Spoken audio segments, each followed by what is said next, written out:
아멘.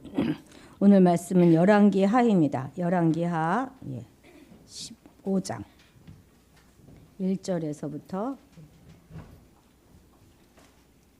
7절까지인데 주본 6절로 잘못 나와 있네요. 7절까지입니다. 15장 1절에서 7절까지 한 목소리로 읽도록 하겠습니다. 열왕기하 15장 1절에서 7절입니다. 읽겠습니다. 이스라엘의 왕 여로보암 제27년에 유다 왕 아마샤의 아들 아사랴가 왕이 되니 그가 왕이 될 때에 나이가 16세라 예루살렘에서 52년간 다스리니라.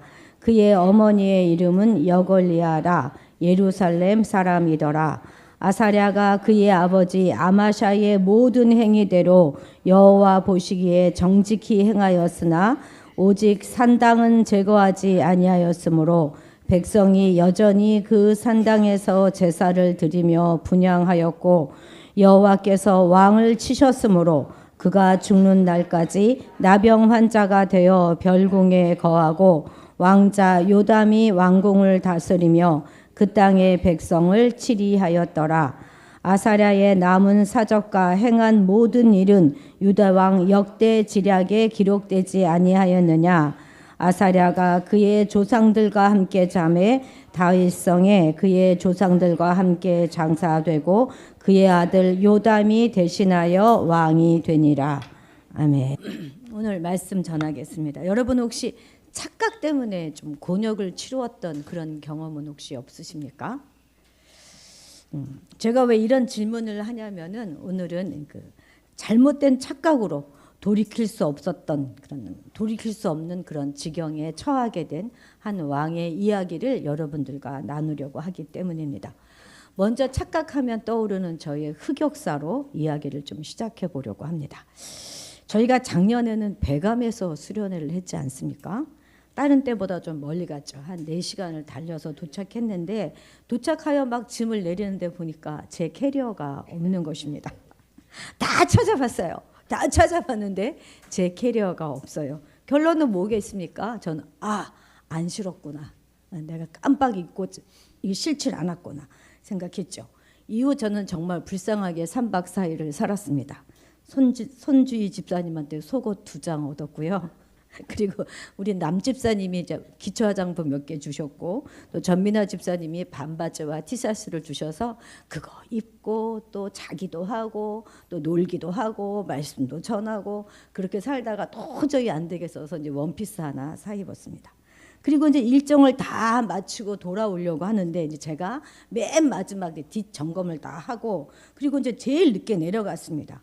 내려봤더니 우리 교인들이 캐리어 하나를 가운데 두고 삥 둘러 서 있는 것입니다. 그래서 보니까 이들이 말하는 거예요. 아니 자기들 집은 다 지금 차에 실었는데 요거 하나는 지금 주인이 없다는 겁니다. 그래서 이제 제가 얼른 가서 그걸 열어봤더니 그게 바로 제 것이었던 것이죠. 세상에. 저는 그러니까 짐을 쌀 때 저희 이제 그 창고에서 이렇게 꺼내올 때 내가 새로 산 캐리어를 분명히 들고 나온 거예요. 거기다 나와서 나는 짐을 쌌다고 생각했기 때문에 그 캐리어만 찾은 거예요. 근데 내가 잘못 가지고 나온 것이죠. 그러니까 제가 새로 산 캐리어에 짐을 쌌다 이렇게 생각한 것 자체가 너무 큰 착각이었던 거죠. 제가 이 착각한 것에 대한 대가 지불은 정말 컸습니다. 3박 4일 동안 전 정말 말은 안 했지만 정말 망신도 이런 망신이 어디 있습니까? 완전히 그때 허준호 집사님께서 처음 이제 저희랑 같이 그동안 주가 안 나오셨다가 처음 같이 우리가 떠난 수련회였었는데 이건 뭐 담임 목사의 체면이 말이 아닌 것이죠. 또 애들도 다 보고 있는데 말입니다. 이건 정말 대박 사건 아닙니까? 3박 4일을 그렇게 살았다는 게. 그래도 이런 착각은 말이죠. 애교입니다. 애교. 그냥 저 한 사람만 우스워지면 우리 모두가 다 갖는 아주 행복한 그런 추억이 되었으니 말입니다. 그런데 전혀 돌이킬 수 없는 어떤 착각으로 최고의 위치에 있었던 어떤 한 사람이 그 인생이 완전히 저 맨 밑바닥으로 저 지옥까지 떨어져 버린 그 사람에 대한 이야기를 지금부터 좀 나누어 보려고 합니다.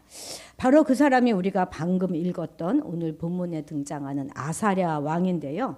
오늘 본문을 통해서 정리해 볼 수 있는 족보는 이렇습니다. 1절에 보면 그쵸? 아마샤의 아들이다. 이 아사랴. 지금 오늘 우리가 이 아사랴 왕을 살펴보려고 하는데 아마샤의 아들이다 이렇게 되어 있고 7절에는 아사랴 다음에 요담이 왕이 되었다 이렇게 되어 있죠. 성경책 가지고 계신 분들은 이렇게 좀 옆에다가 적어 놓으시면 성경 보는데 아주 도움이 되실 것입니다.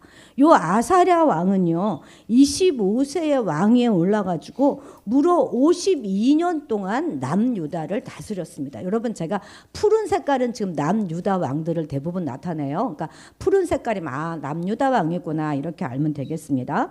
근데 이 왕은요 비교적 선한 왕으로 기록되어지고 있습니다. 52년 동안 정말 장기 집권한 거예요. 이렇게 길게 집권한 왕들이 별로 없습니다. 52년 동안이나 남유다를 통치한 이 아사랴 왕에 대한 기록이 열왕기하에는 1절부터 7절까지 불과 7절밖에 되지 않습니다. 정말 짧지 않습니까? 예? 업적이 별로 없어서 그럴까요? 별로 중요하지 않은 왕처럼 여겨지지 않습니까? 어쨌든 그 중에 이 아사랴 왕에 대한 총평은 3절입니다. 같이 한번 읽어보겠습니다. 아사랴가 그의 아버지 아마샤의 모든 행위대로 여호와 보시기에 정직히 행하였으나 뭔가 살짝 불길하지 않습니까? 사실 아사랴는요 별로 업적이 없는 왕이 아니라 아주 업적이 대단합니다. 아주 남유다를 부강한 나라로 만들었고 그리고 영토도요 솔로몬 왕 때만큼 확장했던 넓혔던 그런 왕입니다. 우리나라 왕으로 좀 비교해 볼까요? 그러면 세종대왕에 비견할 수 있는 그런 왕이 바로 이 아사랴입니다. 농업에 관한 업적도 많았어요. 세종대왕도 그렇잖아요. 농업에 대한 업적도 아주 많았고 신무기들을 개발해 가지고 막 군대 조직을 막 개편하고 그랬습니다. 그런데 그런 기록 하나 없어요. 열왕기에는 오직 업적이 아니라 그가 한 실정들 그러니까 산당 제거하지 않았다. 뭐 이런 것들만 지금 열왕기하에는 기록되어져 있습니다.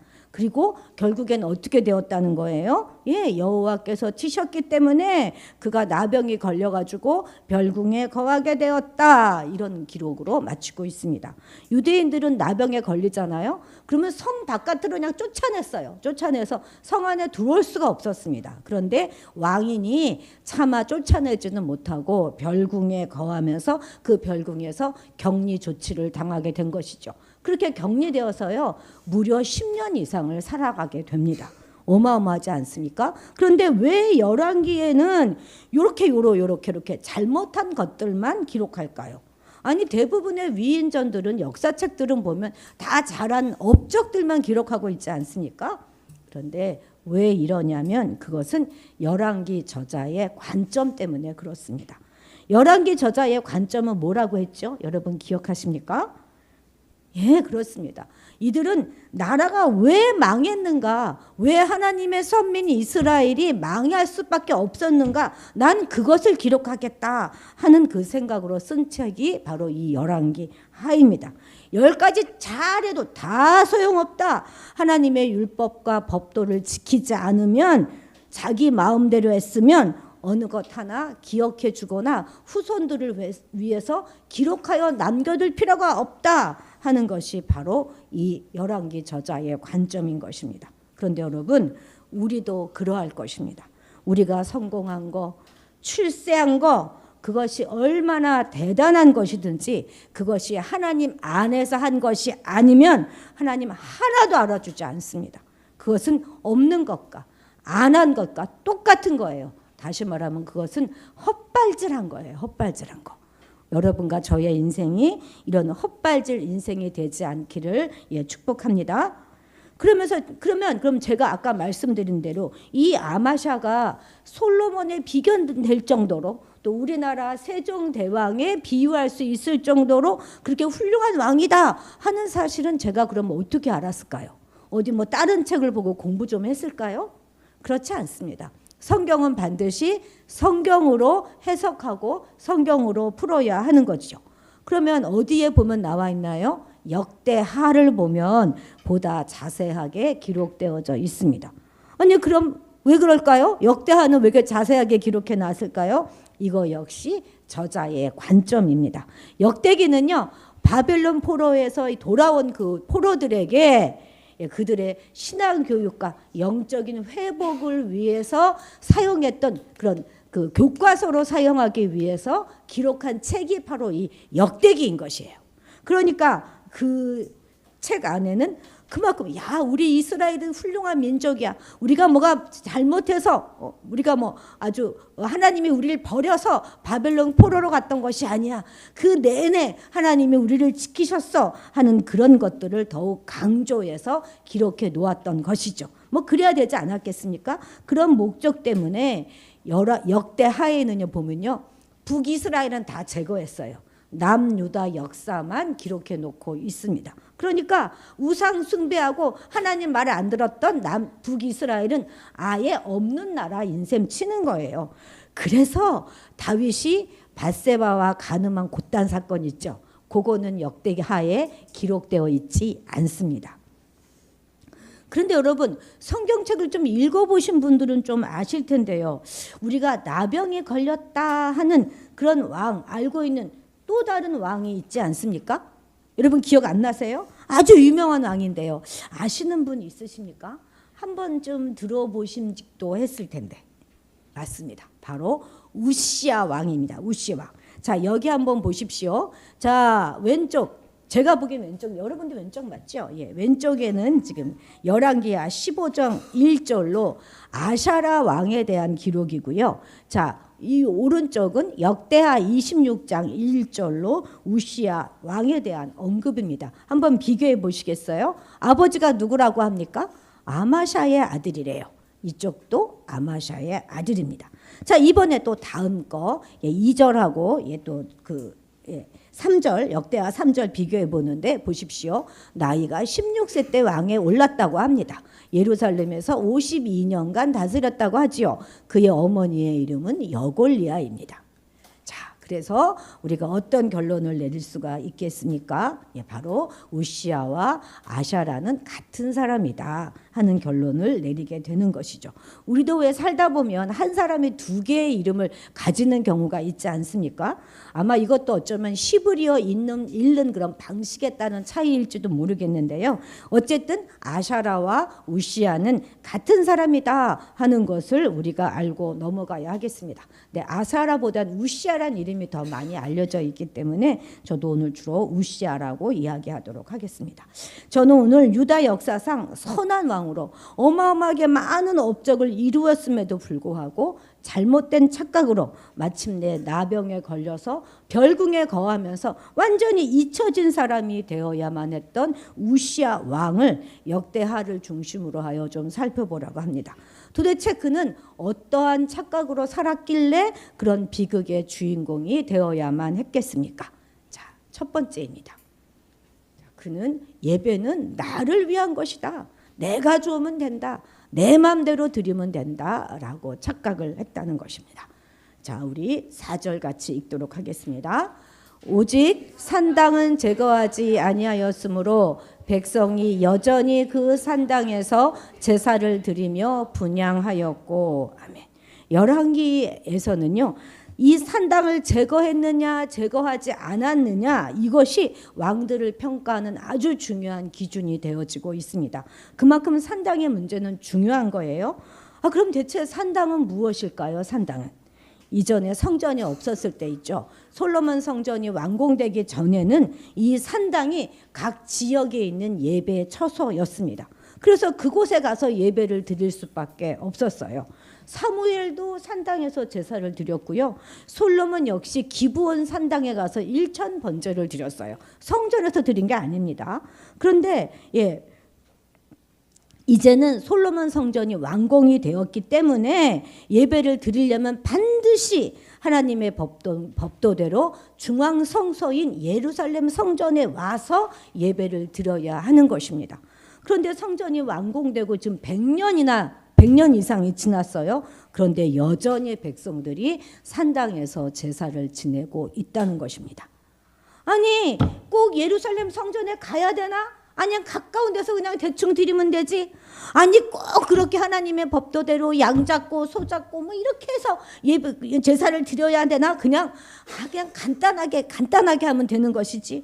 아니야 그냥 꼭 예배는 제사장이 인도해야 되나? 아무나 인도하면 되지. 그냥 예배하기만 하면 되는 거 아닌가? 했다는 것입니다. 그러니까 산당은 내 맘대로 내 좋을 대로 내 식대로 하겠다 하는 것이 바로 산당 예배인 것입니다. 그리고 내가 이렇게 예배했으니 하나님 당연히 받으시고 나한테 복 주셔. 나한테 복 주셔야 됩니다.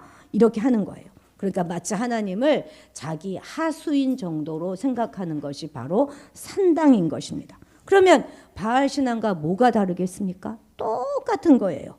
이 산당에서는 더군다나 하나님께만 예배하는 것이 아니고 그 산당에서 우상에게도 예배를 하였습니다. 하나님도 섬기고 우상도 섬기고 하나님께도 예배하고 바알에게도 제사하고 그랬단 것이에요. 오늘날로 바꿔 말이면요, 우리가 이렇게 예배 잘 드리고 우리가 저쪽 식당으로 비키면 신천지가 와서 여기서 예배를 드리는 것과 똑같은 거예요. 그런 일이 있을 수가 있겠습니까?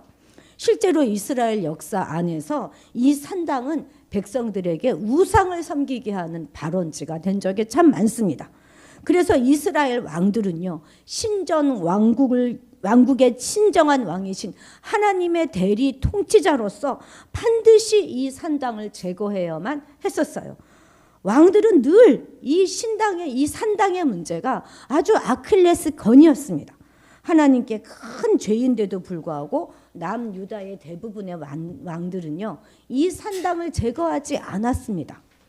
왜 그랬을까요? 왜 제거하지 않았을까요? 한마디로 백성들이 좋아하니까, 백성들이 그것을 더 편하게 생각하니까, 민심을 거스릴 수 없으니까 결국 산당 제사는 뭐라는 거예요? 하나님을 높이는 것이 아니라 사람을 높이는, 사람의 비율을 맞추는, 그러니까 내 마음대로 하는 예배가 바로 이 산당 예배라는 것입니다. 그러니까 우시아 역시 예배의 주인은 하나님이 아니라 사람이라고 착각했다는 거예요. 그냥 조상의 전통대로 했다는 것입니다. 그래서 분명 그것이 잘못된 것인 줄은 알았어요. 그렇지만 고치려 하지 않았습니다. 그래도 된다고 생각했어요. 그냥 예배만 드리면 된다고 착각했던 것입니다. 여러분 기억하십시오. 사람을 위해서, 나를 위해 예배하는 모든 행위는 산당입니다. 예배는 하나님만 높이는 거예요. 하나님께 주신 은혜에 감사하고 감격하여 드리는 것이 바로 이 예배입니다. 우리 중에 분명 누군가는요, 예배를 받아주시는 하나님의 입장을 생각하고 하나님의 말씀대로 살아가면서 하나님의 법도를 구하는 사람도 분명 있습니다. 이런 사람들은 설령 당장 하나님께서 복 주시지 않는다고 해도 그리 아니하실지라도 여전히 하나님 앞에 겸손히 머리를 숙입니다. 고난 중에도 하나님을 찬양하지요. 반면에 똑같이 교회 나와서 예배에 참석하면서 내 맘대로, 내 뜻대로, 내 위주대로, 내 생각대로 구하고 내가 구했으니 하나님 도와줘야지 이렇게 생각하는 사람도 있다는 것입니다. 이렇게라도 예배하면 되지? 예배 안 하는 것보다 낫지? 이렇게 생각하는 모든 것, 그것이 바로 산당입니다. 여러분 정말 지금 예배당에 계신 거 맞습니까? 혹시 지금 나는 산당에 있지 않습니까? 왜 이렇게 예배가 길어? 왜 저 목사님 했던 말 또 하고 또 하고 또 하는 거야? 이렇게 짜증이 나면 그것은 산당일 확률이 높습니다. 예전에는 하루 종일 예배했다는 그런 기록도 많습니다. 그런데 요즘은요, 설교를 길게 하면 성도들이 싫어하죠. 특별히 저희 남편이 싫어합니다. 그래서 저도 그렇고 목사들이 참 긴장해요. 왜 그래요? 성도들이 싫어하면 안 되잖아요. 그죠? 요즘은 코로나 덕에 완전히 신세계가 열렸습니다. 집에서 방송으로 예배드려도 된다 하는 생각이 널리 퍼졌지 않았습니까? 아니 편하게 드리지 왜 시간 낭비하고 왜 이 꼴 저 꼴 싫은 걸 다 보고 교회 가서 예배를 드려? 그렇다고 내가 지금 예배 안 드린 거 아니잖아. 이렇게 생각하죠. 헌신하지 않고 편안함과 나의 유익만 찾는 그런 예배는 결코 하나님 기뻐하시지 않는 예배입니다. 어느 정도 우리의 불편을 감수하고 그럼에도 불구하고 하나님께 나와서 절차와 법도와 그 순서대로 예배하는 그것을 하나님은 기쁘게 받으시는 것입니다. 물론 교회에 와서 모여 예배 드리는 것, 그것만이 예배가 아니죠. 우리가 흩어서 나가서 삶으로 드리는 예배 또한 있지 않습니까? 그런 예배도 마찬가지예요. 내가 하고 싶은 대로 내 생각대로 그렇게 살아가는 자의 삶은 결코 바른 예배다 할 수 없고, 그들은 산당에서 살아가는 자들인 것이죠. 그리고는 나는 예배 드렸어, 나는 그리스도인이야, 나는 하나님의 자녀야 라고 생각하는 그것이 바로 착각, 대단한 착각이라는 것입니다. 하나님을 잘 섬겼다고 평가받았던 이 우시아가 산당은 괜찮아 라고 생각했던 것처럼, 우리 안에 혹시 다 열심히 잘하고 있는데 우리 마음대로 괜찮다고 착각하고 있어서 끝내 청산하지 않고 있는 못된 버릇이나 습관이나 관행, 이런 것들은 없는지 한번 돌아봐야 하겠습니다. 그래서 우리 안에 있는 산당들을 우리는 반드시 제거해야 하는 것입니다. 요 한 가지, 난 요거 하나만 빼고 나머지는 다 잘하고 있는데 그러면 되는 거지 생각하면 그것은 정말 착각인 것입니다. 알면서도 눈 감는 그런 개운치 않는 그런 죄악이 뭐가 있습니까? 반드시 찾아내서 우리는 제거해야 하겠습니다. 또 예배는 사람을 위한 것이 아니라, 사람의 비유를 맞추는 것이 아니라 오직 하나님을 높이는 것이라는 사실도 우리가 다시 한번 기억하고 우리의 예배의 태도를 바꾸어야 하겠습니다. 자, 두 번째, 우시아는 자기 능력으로 성공했다고 착각했습니다. 아까도 말씀드렸는데요, 우시아는 제2의 솔로몬이다 이런 소리를 들을 정도로 부국강병을 이룬 훌륭한 왕입니다. 나라도 많이 넓혔고 전쟁할 때마다 승리하고 하는 일마다 잘 됐어요.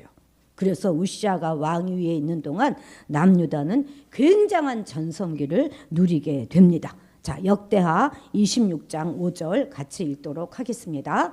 시작. 하나님의 묵시를 밝히 하는 스가랴가 사는 날에 하나님을 찾았고 그가 여호와를 찾는 동안에는 하나님이 형통케 하셨더라. 아멘. 물론 우시아도 열심히 했겠죠. 열심히 안 하진 않았겠죠. 그도 잘했을 것입니다. 그런데 성경은 지금 뭐라고 말하고 있습니까? 우시아에게는 영적인 스승인 스가랴가 있었고 그를 통해서 하나님의 말씀을 듣는 그동안에는 그가 하나님을 의지함으로 하나님이 형통케 하셨다 이렇게 밝히고 있습니다. 그래서 영적인 스승인 스가랴 선지자의 말을 귀담았던 그 시절, 그때에는 하나님의 호의가 그의 위에 늘 머물렀어요. 7절에도 보면요, 하나님이 그를 도우셨다 이렇게 하는 말이 나오지 않습니까? 그가 강성하고 형통한 모든 것들은 다 하나님의 도우심 때문이었던 거예요. 그러나 게다가 15절에는 더 놀라운 말씀이 나옵니다. 읽어볼까요? 시작.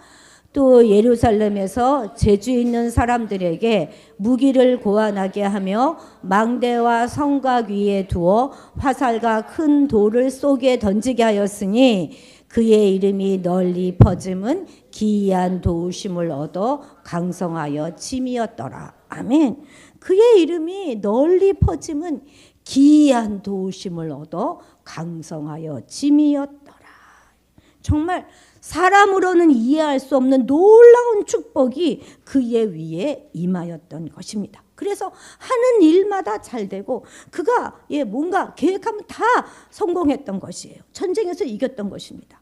뭐란 얘기예요? 질 게 뻔한데 이기게 하셨다는 거예요. 비가 오지 않았는데 풍년을 얻게 되었다. 그랬다는 것입니다. 이 몇 절 안 되는 이 본문 가운데 하나님이 도우셨다 하는 말씀이 지금 3번이나 연거푸 나오고 있지 않습니까? 왜 그렇게 반복해서 말하죠? 그게 사실이기 때문이에요. 그런데 우시아는 지금 자기가 잘나서 자기가 똑똑해서 능력이 있어서 승승장구하고 있다 이렇게 착각하고 있다는 것입니다. 제가 예전에 젊은 날 성남의 한 작은 교회를 다니면서 정말 성령 사역에 아주 열심을 내고 또 받은 은사로 여러 사람을 도왔던 그런 시절이 제게도 있었습니다.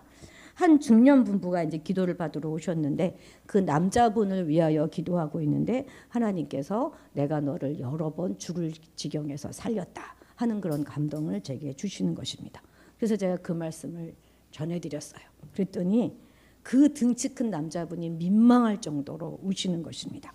이분은 대형 화물차를 운전하는 분이셨는데 정말 여러 번 아찔한 그 죽을 고비를 넘기셨다는 거예요. 그저 나는 운이 좋은 사람이구나 이렇게 생각했는데 그 순간 늘 하나님이 동행하셨고 하나님이 지키셨던 것이다 하는 것을 알고 나니 눈물이 안 날 수가 없었겠죠. 여러분, 우리 삶 속에서도 날마다 기이한 도우심이 임하고 있지 않습니까? 저희 가정 가운데도 그렇고요. 여러 성도님들의 가정과 이런 가정을 이렇게 보면 저는 알겠어요.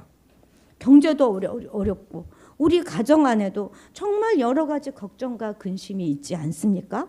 그런데도 그 중에도 나름 평강하게 나름 행복하게 우리가 살아갑니다. 저 어려운 가운데 저 고난 가운데 그래도 웃을 수 있고 감사할 수 있고 그리고 우리 마음이 강팍하지 않고 포도라올 수 있는 거 그건 정말 하나님의 은혜인 것입니다. 그런 어려움을 통과했는데 이런 풍성한 열매가 맺혀요. 그 기이한 도우심으로 우리가 날마다 살아가고 있는 것입니다.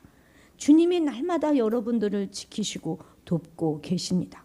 우리는 그 도우심으로 날마다 강성해져 갈 것이고 형통해 갈 것입니다. 우리가 우리 힘으로 살아가고 있다 이렇게 생각한다는 건 이런 착각은요 정말 착각도 너무 심한 착각이에요. 완전히 치명적인 착각인 것입니다. 너무 뭘 모르고 하는 소리죠.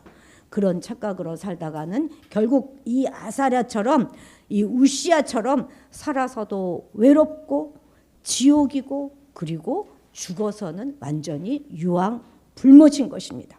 잊지 마세요. 우리 위에는 날마다 기이하신 하나님의 도우심이 넘치고 있다는 그 사실 말입니다. 그 도우심은 너무나 기이해서요. 우리가 주목해서 보고 찾으려고 하지 않으면 우리 눈에 띄지 않습니다.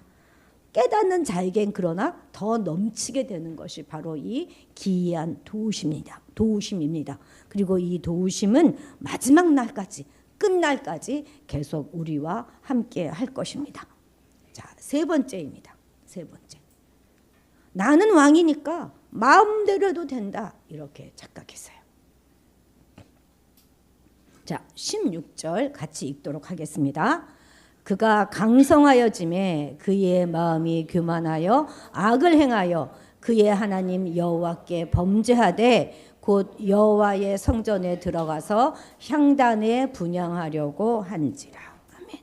자기 삶 속에 하나님의 기이하신 도우심이 있었다 하는 사실을 깨닫지 못하면 결국 교만해질 수밖에 없는 것입니다. 그래서 성전에 들어가서 제사장 확 제껴버리고 자기가 향단에 분향하려고 하였다는 것이에요. 그랬을 때 제사장 아사랴가 용맹한 제사장 80명이나 데리고 그냥 그 뒤를 황급히 따라 들어가서 급하게 외칩니다.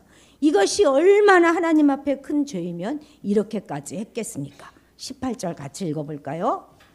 우시아 왕 곁에 서서 그에게 이르되 우시아여 여호와께 분향하는 일은 왕이 할 바가 아니요 오직 분향하기 위하여 구별한 아론의 자손 제사장이 할 바이니 성소에서 나가소서. 왕이 범죄하였으니 왕이 여호와께서 영광을 얻지 못하리이다. 아멘. 얼마나 급했으면 우시아 왕이시여 이렇게 부르지도 못하고요. 우시아야 이렇게 불렀다는 것입니다. 아마 이 부분을 연극으로 한다면 엄청 막 감정을 넣고 급박하게 막 그냥 막 이렇게 강하게 그렇게 표현을 하였을 것입니다. 이처럼 간곡하게 제사장이 자기 목숨을 내놓고 만류하였지만 우시아는 듣지 않았어요. 그리고 오히려 제사장에게 화를 냅니다. 시끄럽다는 거죠. 누가 감히 내 앞을 막아서느냐. 내가 왕인데 내가 못할 일이 뭐가 있어. 이렇게 말하는 거죠. 근데 사실 이렇게 자기가 와서 분향을 하겠다는 것 역시 이게 다 산당의 영향이에요. 산당에는 따로 제사장이 없었잖아요. 그래서 아무나 제사를 막 드렸습니다. 그러니까 지금 우시아 생각에는 산당이나 성전이나 뭐 다를 게 있나, 산당도 결국 나를 위한 것, 성전도 결국 나를 위한 것인데 내 마음대로 예배해도 된다 하는 생각이 있었다는 증거입니다. 이때 그만 그의 이마에 나병이 생기게 됩니다. 21절 같이 읽겠습니다. 우시아 왕이 죽는 날까지 나병 환자가 되었고 나병 환자가 되매 여호와의 전에서 끊어져 별궁에 삼았으므로 그의 아들 요담이 왕궁을 관리하며 백성을 다스렸더라. 아멘. 여러분, 제가 늘 하는 말이 있는데요. 모자란 것보다 더 치명적인 것은 넘치는 것입니다. 모든 일에 자기의 분수를 알아서 자기가 할 수 있는 것만큼을 하고 사는 것이 지혜입니다. 나는 뭐든지 할 수 있다고 생각하는 것, 그래도 된다고 생각하는 것, 바로 그것이 죄입니다. 자기 소견에 옳은 대로 하는 게 죄 아닙니까? 그것이 죄인 것이에요. 부모라도 형이라도 스승이라도 담임 목사라도 국회의원이라도 회사의 사장이라도 자기 마음대로 하면 안 되는 거예요. 우리 사회에서 일어나는 모든 갑질이 다 이것 때문에 일어나는 거 아니겠습니까? 저는 뉴스에만 나오는 줄 알았더니 저희 그 집 앞에, 저희 그 동 앞에 있는 주차장에 벤츠도 꼭 두 칸 가운데다가 주차를 해놓더라고요. 매번 보는데. 그래서 야, 진짜 내 마음대로 살겠다는 거예요. 왜? 나는 벤츠 갖고 있는 사람이니까 내 마음대로 살겠다. 그런 사람이 실제 하더라고요. 여러분, 주변을 돌아보고 우리가 함께 같이 호흡을 맞추고 서로 배려하고 남의 영역을 침범해 들어가면 결코 안 되는 것입니다. 여러분, 우리 예수님은요, 곧 하나님이셨어요. 예수님 그분은 하나님이시라고요. 그런데 스스로 자신을 한계 지우십니다. 그것은 하나님만 아신다. 나는 모른다. 나는 길이고 진리고 생명인데 나를 통해서 하나님께 나아갈 수 있다. 이렇게 말씀하세요. 당신 스스로는 통과하는 길이라는 거예요. 나는 통과하는 길이고 나는 목적지가 아니다. 영광 받을 그 목적지는 하나님이고 나는 그저 거쳐 지나가는 길이다. 이렇게 말씀하시지 않습니까? 그 겸손함을 우리는 잊지 말아야 할 것입니다. 심지어 아무리 그가 자식이라 할지라도 지나치게 자식의 인생에 개입하면서 이렇게 저렇게 간섭하면 안 되는 것이죠. 내가 어디까지 들어가는 것이 하나님 앞에서 옳은지 늘 점검을 하며 바르게 행하는 우리가 되어야 하겠습니다. 오늘 대지 세 개를 다 모아보면요, 바로 이거예요. 나 결국 나 했다는 거예요. 자기만 생각했다는 거예요. 자기 마음대로 했다는 것입니다. 그것이 착각이라는 거예요. 여러분, 우시아의 착각 저 밑바닥은 결국 이기심입니다. 여러분, 자기만 생각하는 것, 그것 때문에 그는 버림을 받았어요. 이기심이 얼마나 무서운 죄인가 우리가 오늘 볼 수 있어야 하겠습니다. 신앙의 결국은 뭐예요? 이 이기심을 버리는 것입니다. 우리가 신앙생활을 오래 했다면 이 이기심을 이미 많이 처리해야 하는 게 옳습니다. 이미 처리했었어야 하는 것이 옳습니다. 나는 지금 어떤 신앙의 수준에 있는가 한번 돌아봐야 하겠습니다. 시간이 많이 갔지만 여기서 딱 정리를 하는 게 참 은혜스럽겠지만 오늘 말씀을 준비하면서 저도 한 가지 착각하고 있는 게 있었더라고요. 그 사실을 발견하였기 때문에 그 사실을 좀 여러분들과 나누려고 합니다. 아시다시피 북이스라엘은 여러 번 쿠데타가 일어나요. 그래서 9번의 왕조가 바뀝니다. 그런데 남유다는요, 계속 다윗의 혈통으로 흘러가요. 다윗의 혈통. 여러분 이 얘기 많이 들으셨죠? 그래서 저는 막연히 그래도 남유다는 선한 왕들이 많으니까 그래서 그 혈통이 이어져 갔겠구나. 그래도 남유다에는 점잖은 사람들이 많으니까 그럼 뭐 왕이 쟁탈전, 유혈 쿠데타 이런 게 별로 안 일어나고 험한 꼴이 적었나 보다. 저는 이렇게 생각했었습니다. 그러니까 한마디로 쟤는 얘보다 좀 낫나 봐. 이렇게 생각을 했다는 거예요, 제가. 그런데 역대하 25장 27절 같이 한번 읽어보겠습니다. 시작. 아마샤가 돌아서서 여호와를 버린 후로부터 예루살렘에서 무리가 그를 반역하였으므로 그가 라기스로 도망하였더니 반역한 무리가 사람을 라기스로 보내 그를 거기서 죽게 하고. 아멘. 남유다에도 분명 반역이 일어났어요. 그렇죠? 그래서 왕을 죽였습니다. 왕이 죽임을 당했어요. 이 아마샤는요, 자 보십시오. 아까 본 것인데 이 아사랴가 바로 우시아라고 말씀드렸죠. 이 우시아의 아버지가 아마샤인데요. 이 아마샤도 처음에는 참 잘했습니다. 아주 말씀대로 잘했어요. 그러다가 나중에 끝에 가서는 하나님을 배역합니다. 그랬더니 반역자들이 일어나 아마샤를 죽이고 그리고 그 아들을 왕으로 세웠다는 거예요. 이와 똑같은 일이 그 아마샤의 아버지인 요아스 때에도 일어납니다. 이 요아스 왕도요, 처음엔 잘해요. 아주 잘합니다. 나중에 가서는 막 선지자를 죽이고 막 그냥 그렇게 했어요. 막 우상숭배도 하고. 그래서 신복들이 일어나 요아스를 죽이고요, 요 아마샤를 왕으로 세운 것입니다. 여러분 무슨 말인지 이해를 하시겠어요? 이런 일은요, 세속의 역사에서는 일어날 수 없는 일입니다. 여러분 생각해 보세요. 반란이 일어나 왕을 죽였습니다. 그러면 그의 후손들 중에 남자들을 살려두겠습니까? 나중에 이들이 원수를 갚을 게 뻔한데. 그런데 지금 아버지를 죽이고요, 그 아들을 왕으로 세워요. 그래서 정말로 이 아마샤는 힘이 생기자마자 그 아버지의 원수를 갚습니다. 그의 나라가 누구냐면 이 아마샤, 우시아의 나라, 아마샤, 우시아의 아버지죠. 아마샤의 나라이고 그의 부왕은 요아스입니다. 죽여요. 힘을 얻게 되자마자. 바보들이 아니고서야 어떻게 이렇게 하겠습니까? 아버지를 죽여놓고 그 아들에게 최고의 힘과 권력을 준다? 이런 일 우리 세속 역사에서는 있을 수 없는 일입니다. 그러니 뭐예요? 그래서 우리는 이것을 하나님께서 하셨다고 밖에는 이해할 수가 없는 것입니다. 다윗의 혈통으로 이 남유다를 이어가게 하겠다. 그래서 그를 통해서 예수 그리스도가 오게 하겠다 하는 그 하나님의 뜻, 다윗과의 언약, 그것을 지금 하나님 스스로 이루어 가고 계시는 중이라는 사실이에요. 여러분 역사 속에는요, 주인공 되는 인물들이 항상 등장합니다. 그래서 한 주인공이 사라지면 또 다른 주인공이 나타나죠. 그렇다고 이 주인공이 역사를 이끌어가는 것인가요? 그렇지 않습니다. 역사의 주인은 반드시 하나님 아버지이십니다. 오직 이 하나님이 당신의 뜻과 방향대로 이 역사를 이끌어가고 계시는 것이에요. 제가 이거를 착각한 것입니다.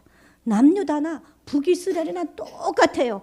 사람에게 기대할 것 없습니다. 갸가 갸예요.